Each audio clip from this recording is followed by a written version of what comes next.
cooking Russian macaroni soup.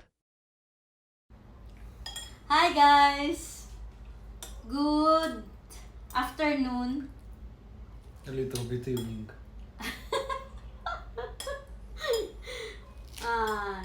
Tinatry namin kung anong lasa nung niluto ng husband ko. This is Russian recipe, my love. A little bit. So we have may pa-effect na Russian plate. This is like the kind of the design of the Russian plate, my love. Not. This blue and flower. Not. It's No? European. Oh, I see. So meron kami, what do you call this recipe, my love, that you cook? Soup. Just soup. Plain soup. Mm.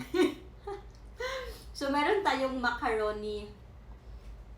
And then, meron tayong potato. What kind of spice did you put, my love?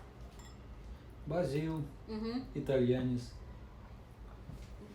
No, basil and Italian seasoning. Yes.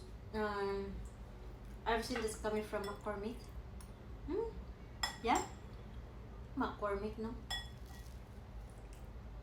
I'm not. Yeah, the name of the butter, you know, the name of the brand for the I'm not seasoning. I'm Yeah, I not think so. Yeah.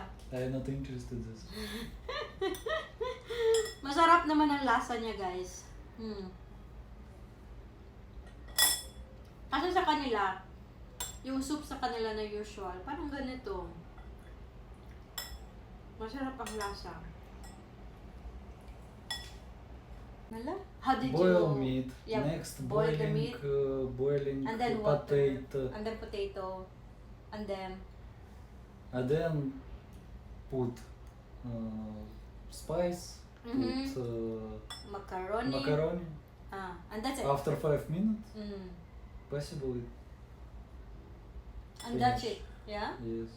And it tastes very good. Tastes very good, guys. Try nyo. Sa mga hindi pa kumakain-kain tayo. This is already the dinner. Yeah? Yes. This is diet.